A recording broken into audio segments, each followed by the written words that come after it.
Hello again, and welcome back to Sleepbound. Tonight's part takes us on a journey, literally, as Mrs. Patmore steps far outside her comfort zone and heads to London for a life-changing operation. It's a rare look at vulnerability, loyalty, and quiet courage, and it offers a side of the Downton world we don't always get to see. Chapter 6. Mrs. Patmore's Journey. The library at Downton Abbey was bathed in morning sunlight as Mrs. Patmore stood before Lord Grantham, twisting her apron between nervous fingers. Anna stood quietly beside her, a reassuring presence as the cook faced her employer. The prospect of being called to the library, territory usually forbidden to kitchen staff, had left Mrs. Patmore in a state of near panic. "Your lordship, I know things haven't been quite right for a while, but I can assure you," she began, her voice wavering. "Come in, Mrs. Patmore," Lord Grantham interrupted gently. "I promise you, my lord, if I could just be allowed a bit more time—" "Mrs. Patmore, I have not asked you here to give you your notice." The cook blinked in surprise. "Haven't you—" "No. Now, I understand you've had trouble with your sight." "That's just it. I know I could manage better if only—" "Please, Mrs. Patmore." Lord Grantham raised his voice slightly, then softened his tone as he saw the fear in the cook's eyes. "Let him speak," Anna interjected, then immediately added, "Beg pardon, my lord." "Don't apologize," he replied with a small smile. "Now, on Dr. Clarkson's recommendation, I'm sending you up to London to see an eye specialist at Moorfields. Anna will go with you, and you'll stay with my sister, Lady Rosamond Painswick, in Eaton Square." The news struck Mrs. Patmore like a physical blow. She swayed slightly, her hand reaching blindly for support. "I'm afraid I'm going to have to sit in your presence, my lord." "Of course." Anna quickly guided the older woman to a nearby chair, concerned by her sudden pallor. "But how will you get on here?" Mrs. Patmore asked once she had recovered somewhat, her practical nature reasserting itself. "Well, Mrs. Crawley is lending us her cook, Mrs. Bird. She's coming over tomorrow. You'll be good enough to show her how things work." "And are the Crawleys to starve while I'm away?" A hint of amusement crossed Lord Grantham's face. "They'll eat here every evening.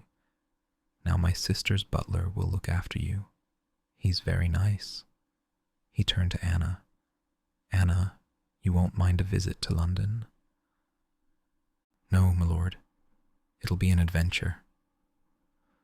"One with a happy ending, I hope," Lord Grantham replied, his kind tone conveying genuine concern for the cook's welfare. As they left the library, Mrs. Patmore clutched Anna's arm, her expression dazed. An operation in London, at Moorfields itself. "It's a great opportunity," Anna assured her. "Dr. Clarkson says they're the best in the country for eye ailments." "But the expense—" "His lordship has arranged everything. All you need to worry about is getting better." Mrs. Patmore shook her head in wonder. "I thought he was going to sack me. After all the mistakes I've been making." "The family values you, Mrs. Patmore. We all do." Anna guided her toward the servants' stairs. "And just think, in a few weeks, you'll be back in your kitchen with new eyes. If the operation works." A hint of fear crept back into the cook's voice. "It will," Anna said firmly, refusing to acknowledge any other possibility. "Now, let's go downstairs and share your news, and then we'd better start packing." In the kitchen, the news of Mrs. Patmore's impending departure for London was met with mixed reactions. Daisy seemed genuinely distressed, hovering anxiously around the cook as she attempted to organize her domain for Mrs. Bird's arrival. "But who will make the sauce for the chicken?" she fretted, "and the special pastry for his lordship's favorite pie?" "Mrs. Bird will manage the sauces," Mrs. Patmore replied, a hint of stiffness in her tone. "And I'll write down the pastry recipe for you, step by step." "It won't be the same," Daisy insisted. "Nothing ever is," Mrs. Patmore said with unexpected gentleness. Then, reverting to her usual brisk manner, "But the world keeps turning, doesn't it? Now fetch me those recipe cards from the drawer, and mind you don't smudge them with your grubby fingers." Meanwhile, in the boot room, Anna sorted through her modest wardrobe, selecting what to pack for London. She'd never been to the capital before, and despite the serious purpose of their trip, she couldn't help feeling a flutter of excitement at the prospect.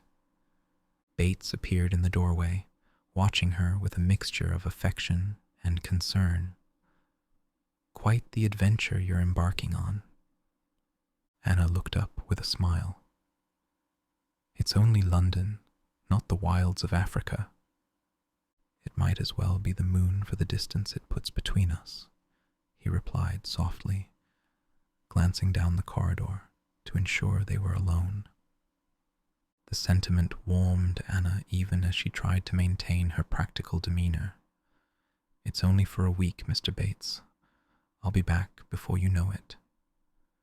"And will you spend all your time at Moorfields?"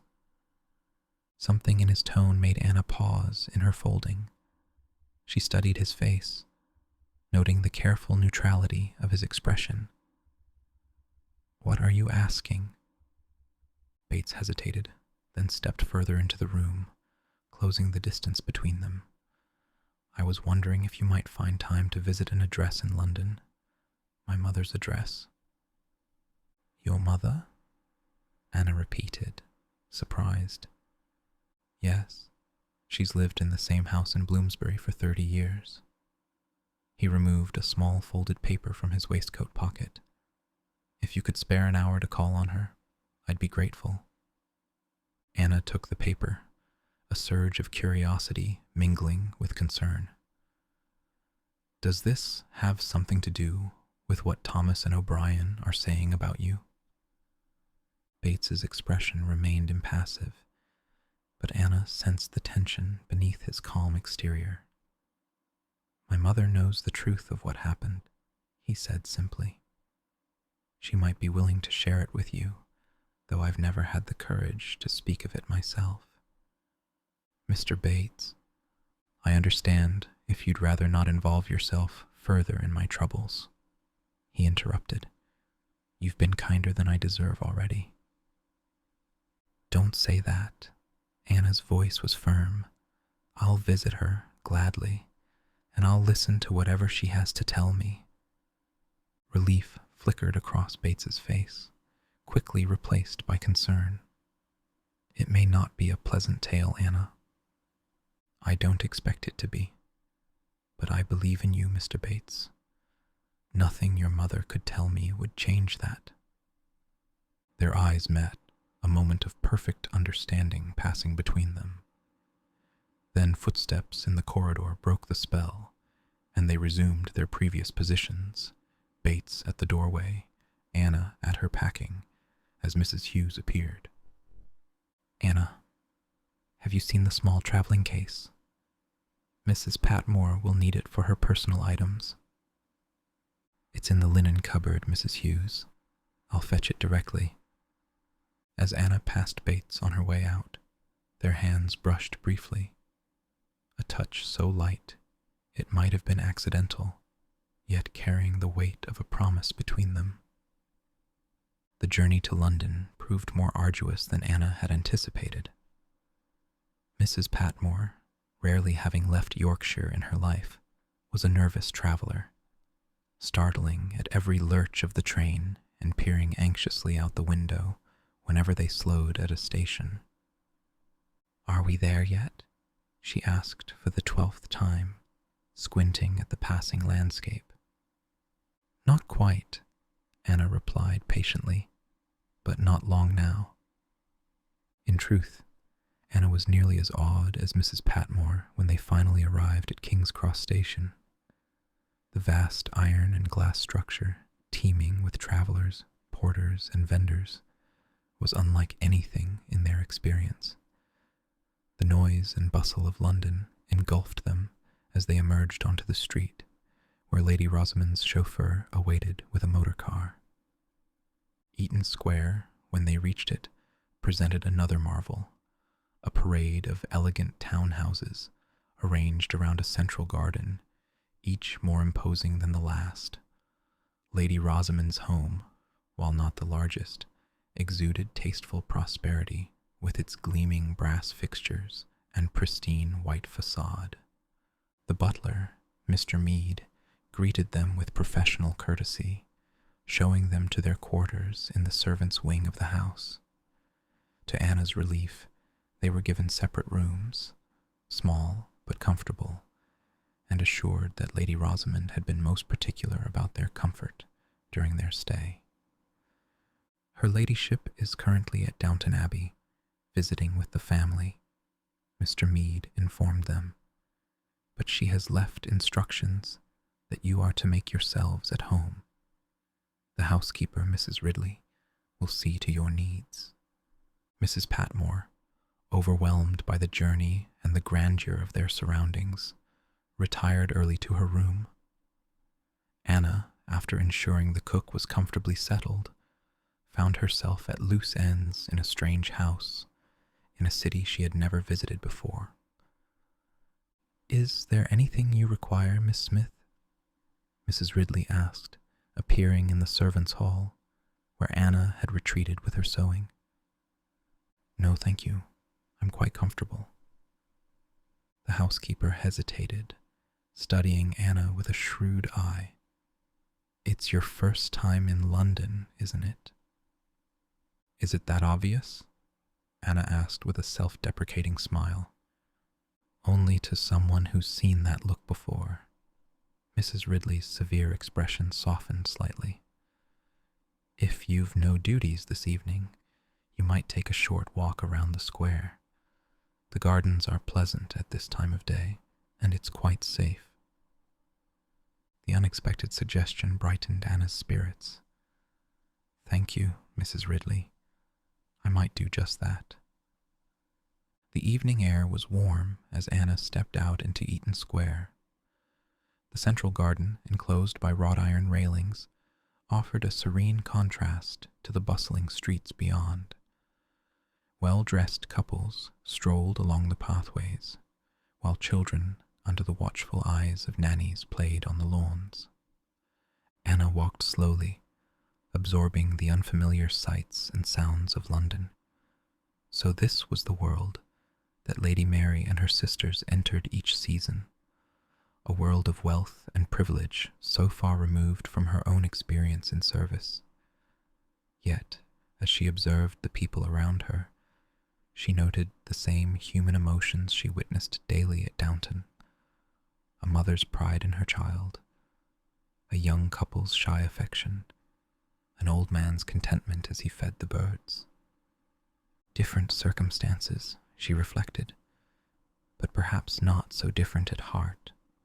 As she completed her circuit of the garden, Anna's thoughts turned to the task ahead.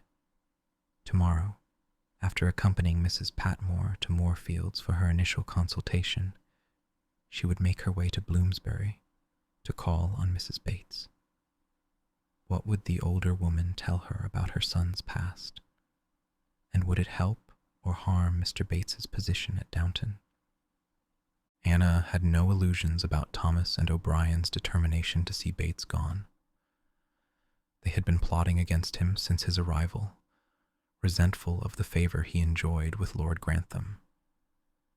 If there was anything in his past that could be used against him, they would exploit it without mercy. Yet Anna's faith in Bates remained unshaken. Whatever mistakes he might have made, whatever darkness shadowed his past, she knew the essential goodness of the man. She had seen it in countless small kindnesses, in his quiet dignity, in the way he bore Thomas's taunts without retaliation. As she returned to Lady Rosamond's house, Anna resolved to approach Mrs. Bates with an open mind but a loyal heart. Whatever the truth might be, she would use it to protect Bates, not to condemn him. The following morning dawned clear and bright. Anna helped Mrs. Patmore dress with extra care, sensing the cook's growing anxiety about the hospital visit ahead. "What if they can't help me?"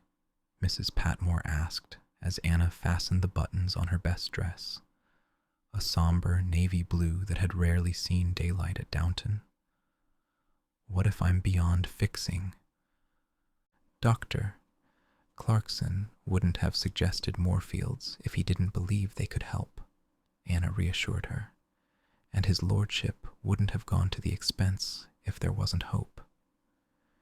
Mrs. Patmore nodded, though she didn't appear entirely convinced. "I never thought I'd be in London at my age, let alone under these circumstances. Fancy sending us to stay with Lady Rosamond herself." "It's very generous," Anna agreed, adjusting Mrs. Patmore's hat to a more flattering angle. "And a sign of how much you're valued at Downton." The knowledge seemed to fortify Mrs. Patmore as they set out for the hospital. The impressive facade of Moorfields, with its columned entrance and air of medical authority, momentarily dampened her spirits again, but Anna's steady presence at her side carried her through the initial examination and consultation. "The doctor seems confident," Anna observed afterward as they sat in a small tea room near the hospital. "Cataracts are exactly what they specialize in treating here." "A simple operation, he called it," Mrs. Patmore said, stirring her tea absently. "But there's nothing simple about someone cutting into your eyes, is there? It sounds worse than it is, from what the doctor explained. And think how wonderful it will be to see clearly again." Mrs. Patmore's expression brightened at the prospect. "No more mistaking salt for sugar. No more squinting at recipe cards until my head aches." She took a fortifying sip of tea. "Well, I suppose I'll have to be brave, won't I? For Daisy's sake, if nothing else. The girl would be lost without me." Anna smiled, recognizing the return of the cook's fighting spirit. "That's right. And just think how it will feel to walk back into that kitchen with sharp eyes, ready to put Mrs. Bird in her place." The mention of Mrs. Bird, who would be overseeing the Downton kitchen in Mrs. Patmore's absence, provoked a predictable reaction. That woman better not be rearranging my spice jars or changing my methods. I've run that kitchen for 15 years, and I won't have some outsider thinking she can improve on my system. "I'm sure she's only there to help," Anna soothed, though privately she suspected the two strong-willed cooks might clash from the start. After seeing Mrs. Patmore safely back to Lady Rosamond's house for an afternoon rest, Anna set out for her second mission of the day. The address Bates had given her was in Bloomsbury, a journey that required both an omnibus and a brisk walk through unfamiliar streets. Bloomsbury presented yet another face of London, less grandiose than Mayfair or Belgravia, but with an intellectual air suggested by bookshops and the presence of students from nearby University College. Mrs. Bates's house, when Anna found it, was a modest brick building on a quiet street, well maintained, but far from ostentatious. Her knock was answered by a woman in her 70s, straight-backed and keen-eyed, with a strong resemblance to her son in the set of her jaw and the direct gaze that assessed Anna from the doorstep. "Mrs. Bates?" Anna asked, suddenly nervous. "Yes, and you are?" "Anna Smith, ma'am," I work with your son at Downton Abbey." A flicker of recognition passed across the older woman's face. "John's Anna? Come in, come in. I've been hoping you might call someday." The simple words, "John's Anna," sent a flush of warmth through her as she followed Mrs. Bates into a small but comfortable sitting room. The house had the tidy, well-ordered appearance of a place where everything served a purpose and nothing was for mere show. "So, you're not trying to find John, Miss Smith?" Mrs. Bates asked as they settled with tea. "No, I work with him at Downton." "You're not by any chance Anna?" "I am, yes." Anna was puzzled by the question. "Why? Has he mentioned me in his letters?" Mrs. Bates smiled in reply, a knowing look that suggested John Bates had indeed written about her at some length. The thought both pleased and discomfited Anna, who was unaccustomed to being the subject of personal correspondence. "So what is it you want to know?" Mrs. Bates asked, pouring tea with a steady hand. Anna gathered her courage. "I want to know the truth about the case against him. I want to know why the sergeant thought it was odd. I want to know what Mr. Bates isn't saying." "Because you don't believe him to be guilty?" "No, I don't. I know he's not." This seemed to please Mrs. Bates, who nodded approvingly. "Well, you're right, of course." "Then, who was it? Who was the thief?" Mrs. Bates set down her teacup, her expression hardening. "His wife, Vera." The revelation hung in the air between them, confirming Anna's suspicions while opening a world of new questions. She had known, or at least strongly suspected, that Bates was concealing the truth to protect someone. But his wife? The woman who had supposedly left him years ago? She worked at the barracks sometimes, helping at big dinners and so on, Mrs. Bates continued. That night her opportunity came, and she took it. They knew it was her. Someone even saw her with a big carry-all. "The one that was in his quarters," Anna said, understanding dawning. "Sitting right there. I knew he'd put it out to take back in the morning, but he never said." "Why not?" Anna leaned forward, her tea forgotten.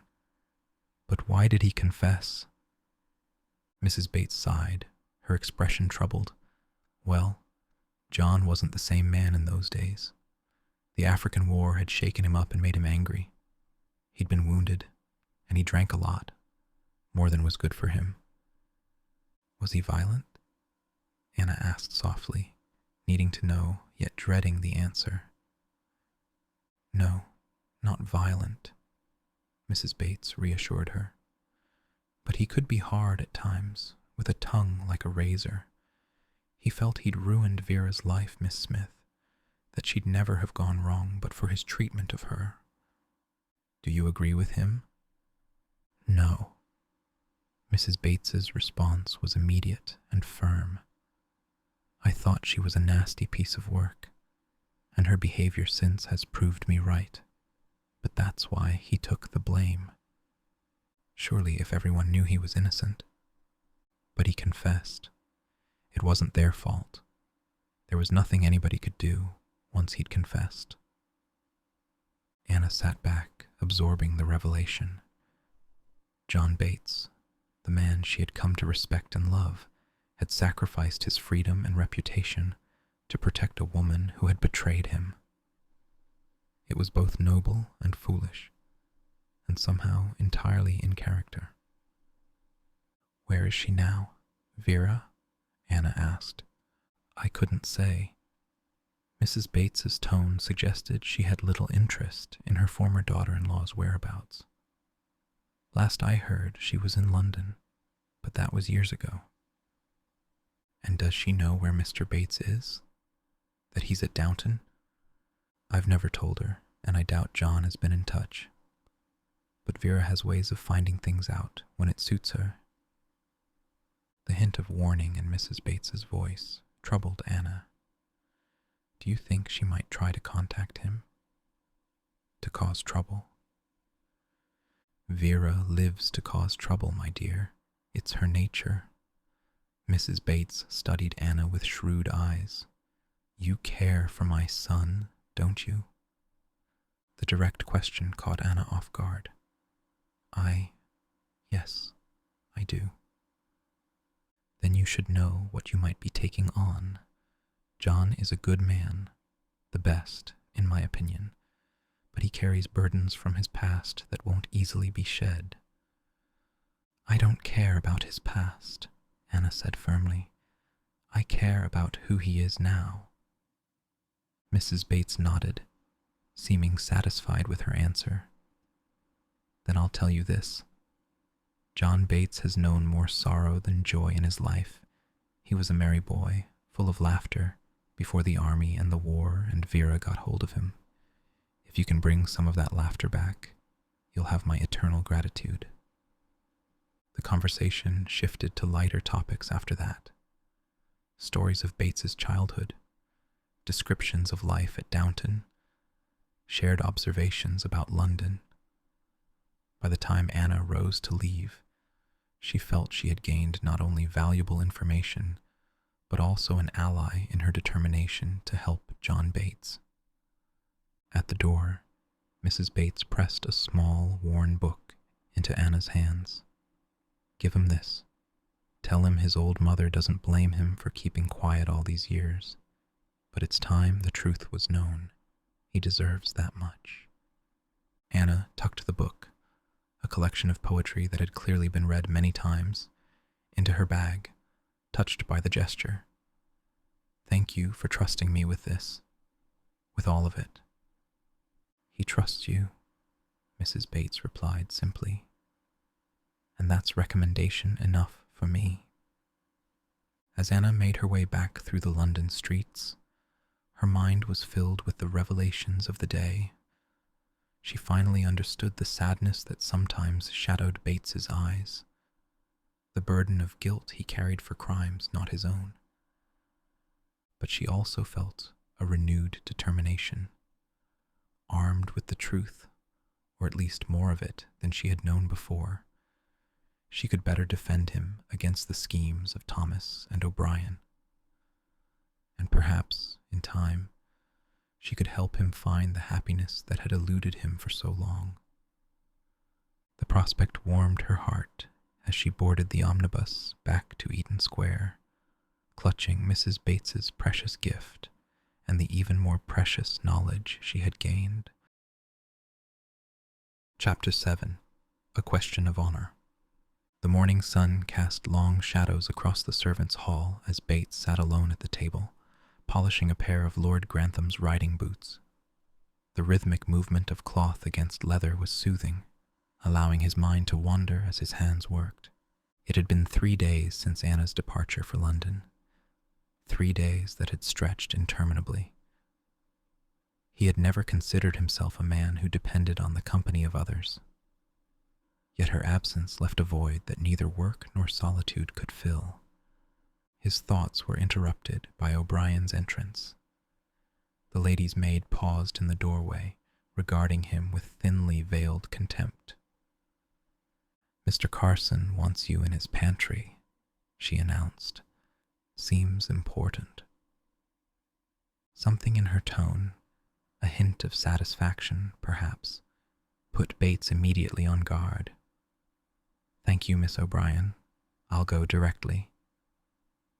He set aside the boots and rose, reaching for his cane. O'Brien watched him, her sharp eyes missing nothing. I wouldn't keep him waiting if I were you, she added, a note of false concern in her voice. He seemed quite determined. Bates acknowledged her words with a curt nod before making his way to Carson's pantry. The butler was seated at his desk, his imposing figure somehow larger in the confines of his private domain. He looked up as Bates knocked on the open door. Ah, Mr. Bates, come in. Bates entered, closing the door behind him. Carson's expression was grave, his bushy eyebrows drawn together in what might have been concern or disapproval. "You wanted to see me, Mr. Carson?" "Yes." The butler indicated the chair opposite his desk. "Please sit down." Bates complied, noting the formal tone of the conversation. Something significant was afoot, something beyond the usual household matters. Carson cleared his throat. "Mr. Bates, it's about your somewhat startling confession. As you'll have surmised, his lordship has yet to come to a decision." "His delay is generous," Bates replied, keeping his voice steady despite the churning in his stomach. "However," Carson continued, "it will be no surprise to you that Miss O'Brien has been unwilling to let things drop. It seems that, when we were in London, she made a new friend, a lady's maid in the house of a colonel of your former regiment. He handed over a letter, the same one Bates had glimpsed days earlier. Bates took it, his eyes scanning the neat handwriting that detailed his disgrace in unsparing terms. "Please tell me that this account is false, at least in part," Carson said, a note of something almost like pleading in his voice. Bates looked up from the letter, meeting the butler's gaze directly. "I wish I could." Carson's shoulders slumped slightly, the most visible sign of disappointment he would allow himself. "I'll have to show it to his lordship." "Of course you will." "I do not like to play the part of Pontius Pilate, but I'm afraid I must. Lord Grantham will decide what's to be done." As Carson rose to indicate the conversation was at an end, Bates remained seated. "Mr. Carson, I hope you don't feel I have treated you unjustly." The question seemed to surprise the butler. His expression softened marginally. "On the contrary, Mr. Bates, I am astonished at your kindness." The response warmed Bates more than he had expected. Carson's good opinion mattered to him, he realized, one of many things he would miss about Downton when he was inevitably forced to leave. Later that afternoon, Bates sat in the servants' courtyard, momentarily free from duties. The peaceful spot had become a refuge of sorts, a place where he could escape the watchful eyes and whispered judgments that followed him through the house. The sound of approaching footsteps disrupted his solitude. He looked up to see William, a bundle of letters in his hand. "Post's arrived, Mr. Bates. There's one for you." "Thank you, William." The young footman hesitated, shifting his weight from one foot to the other. "Any news from Anna?" "About Mrs. Patmore?" "Not yet," Bates replied, "but I imagine we'll hear something soon." William nodded, seeming about to say more before thinking better of it. With a brief nod, he continued on his rounds, leaving Bates to examine the envelope that bore his mother's familiar handwriting. He opened it carefully, unfolding the single sheet of paper inside. "My dear John, I write with news that may not be welcome. Your Anna called on me yesterday, a lovely girl with spirit and loyalty that do you credit. She asked about the circumstances of your imprisonment, and I told her the truth. Forgive an old woman's interference, but it's time the burden was lifted from your shoulders. The past cannot be changed, but it need not define your future.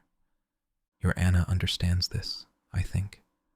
She sees the man you are, not the man you were, and in this she shows wisdom beyond her years. Trust her judgment, John. Trust her heart. With all my love, Mother." Bates refolded the letter, a complex mixture of emotions washing over him. So Anna knew the truth. or at least part of it, his mother would have spoken kindly, painting his actions in the most favorable light, glossing over the darker aspects of his past. But even the sanitized version was enough to make most women recoil. Not Anna, though. If he knew her at all, the revelation would only strengthen her determination to stand by him. The thought both comforted and troubled him. Did he have the right to accept such devotion, knowing what he was, what he had been? Honor dictated that he should release her from any obligation she might feel.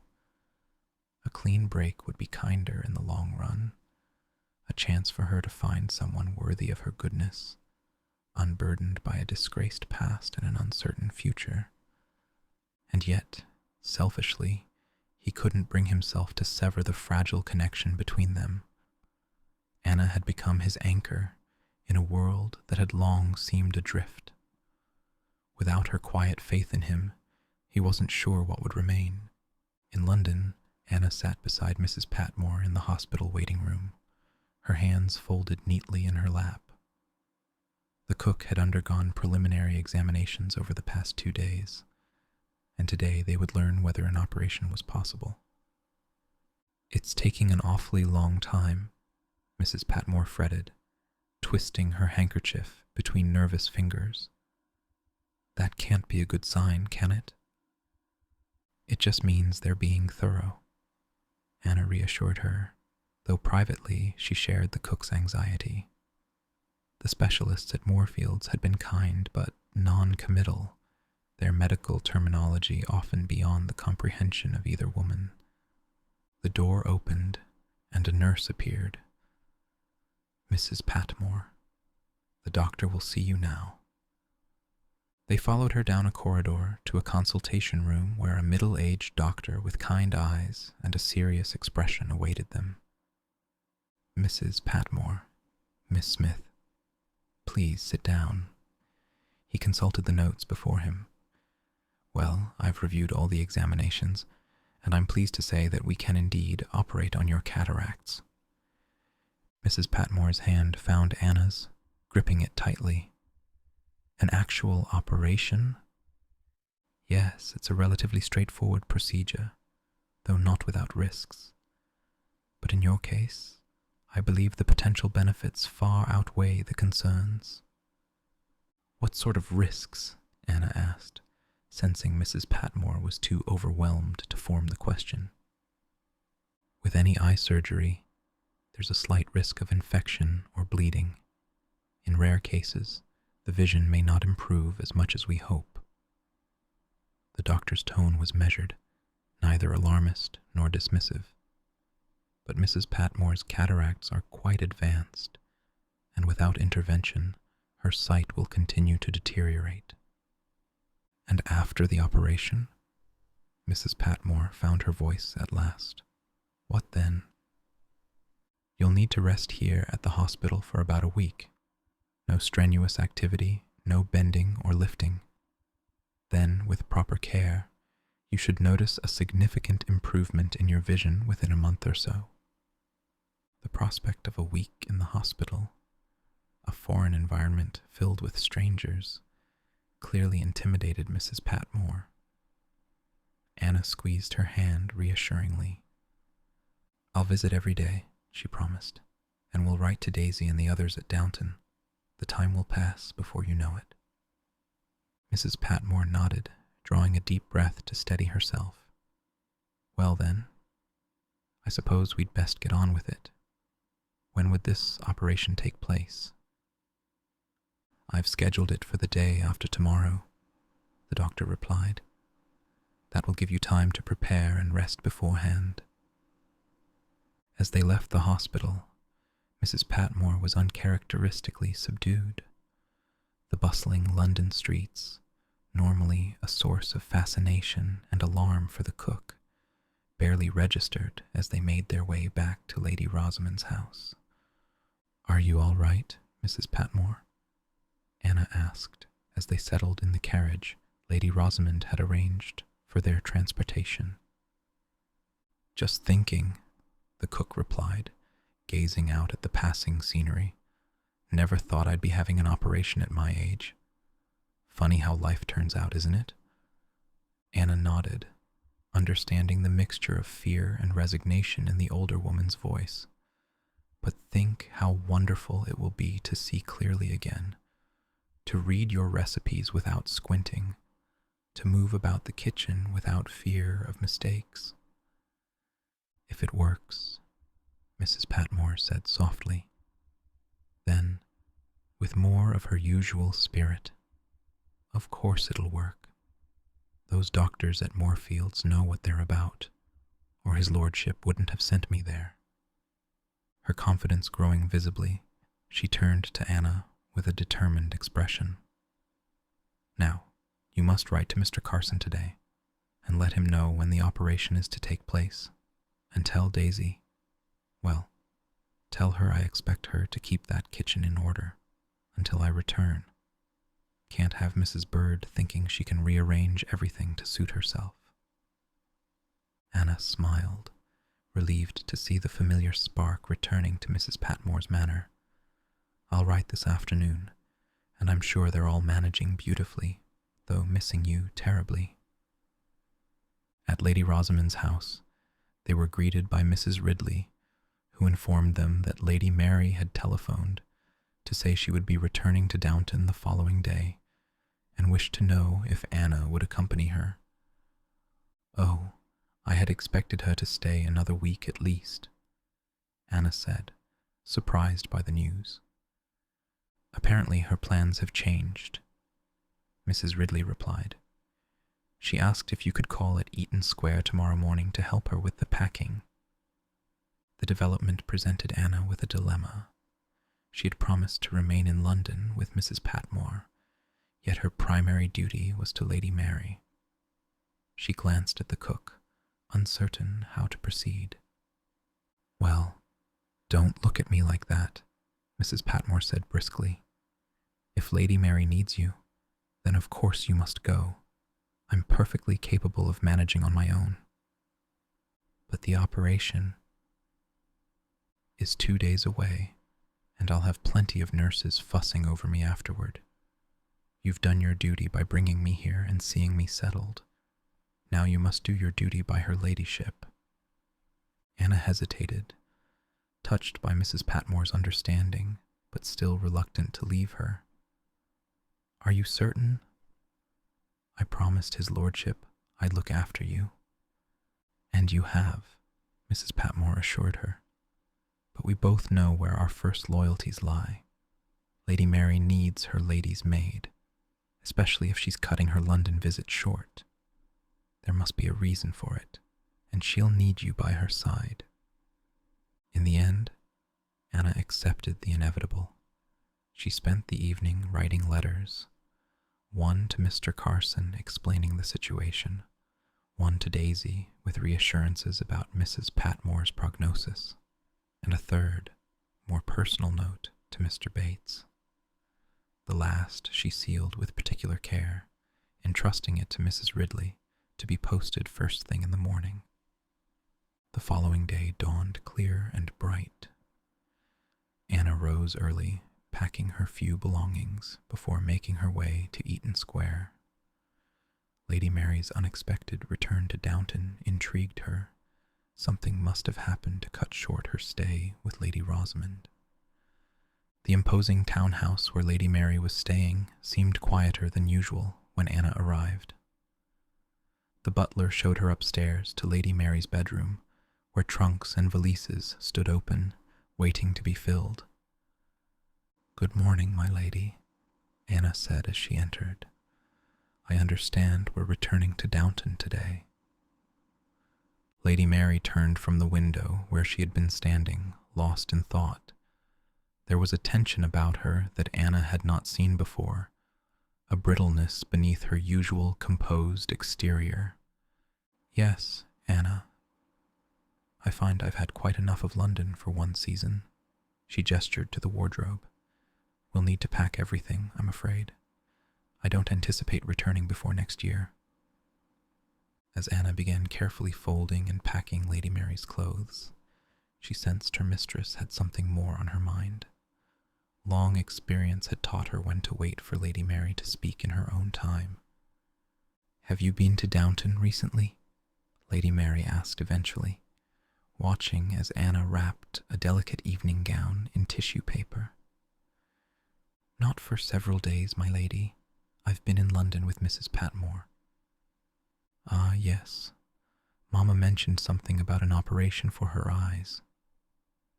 Lady Mary moved restlessly about the room. "Did you happen to see Cousin Matthew before you left?" The casual tone didn't disguise the importance of the question. Anna chose her words carefully. "Yes, my lady. He seemed well, though perhaps a bit preoccupied." "I see." Lady Mary turned back to the window, her profile etched against the morning light. "And did he speak of me?" "Not directly, my lady. But Mr. Bates mentioned that he had been asking after you." This seemed to please Lady Mary, though she merely nodded. "I've written to him, you know, to say I'm returning. But I sent the letter only yesterday, so he won't have received it yet." Anna continued with her packing, allowing Lady Mary her thoughts. Whatever had transpired in London, whatever had prompted this sudden departure, would reveal itself in time. For now, her duty was to ensure her ladyship's comfort, and to ease her return to Downton in whatever way she could. Bates made his way down to the servants' hall, his uneven gait more pronounced than usual, as weariness settled in his bones. The hall was empty, save for William, who sat at the far end of the table, writing what appeared to be a letter. The young footman looked up as Bates entered. "Evening, Mr. Bates." "Evening, William." Bates settled himself at the table, noticing the black armband that encircled the footman's sleeve. "How are you getting on?" William shrugged, his youthful face solemn. "Some days are better than others. I keep thinking I'll wake up and find it was all a bad dream." Bates nodded, understanding the sentiment all too well. Grief takes its own time. There's no rushing it. "Did you lose your mother, Mr. Bates?" "No, she's still living in London." Bates hesitated, then added, "But I lost my father when I was about your age. Felt like the ground had disappeared from under my feet." William nodded, grateful for the shared experience. "That's it exactly, like nothing solid anymore." He folded his letter carefully. "I'm writing to my dad. Trying to, anyway. Hard to find the right words." "Just write from the heart," Bates advised. "He'll understand." They sat in companionable silence for a few moments before William spoke again. "Can I ask you something, Mr. Bates? Something personal?" Bates tensed slightly but nodded. "You can ask. Is it true what they're saying about you being in prison?" The directness of the question caught Bates off guard. He had expected whispers and sidelong glances, not this forthright inquiry, yet there was no judgment in William's expression, only honest curiosity. "Yes," Bates answered simply. "It's true." William absorbed this, his brow furrowed in thought. "But you're not, you seem like a criminal." "And what does a criminal seem like?" Bates asked, a hint of wry amusement in his voice. "Not like you," William insisted. "Not someone who's kind to others, who does his job well, who helps people when they need it." The young footman's earnest defense touched Bates more deeply than he would have expected. "People are rarely all one thing or another, William. We're all capable of mistakes, of poor judgments, of actions we later regret." "I suppose," William conceded. But Thomas and O'Brien, they're saying you stole from the army. Is that true as well? Bates hesitated, weighing his response carefully. The army believes I did, he said finally. That's what matters in the end. William seemed about to press further when the door opened and Carson appeared, his imposing figure filling the doorway. William, I need you to take these telegrams to the village first thing tomorrow morning, the butler announced, placing several envelopes on the table.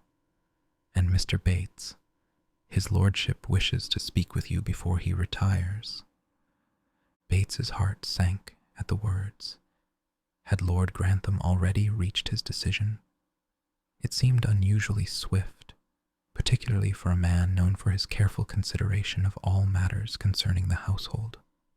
Very good, Mr. Carson, he replied, rising from his seat. I'll go up directly. As he made his way back upstairs, Bates steeled himself for what was to come. If this was to be his dismissal, he would accept it with dignity. Lord Grantham owed him nothing. Indeed, it was Bates who owed a debt of gratitude for the chance he had been given at Downton. He knocked on the library door, entering at Lord Grantham's invitation. The Earl was standing by the fireplace, a glass of whiskey in his hand, his expression thoughtful.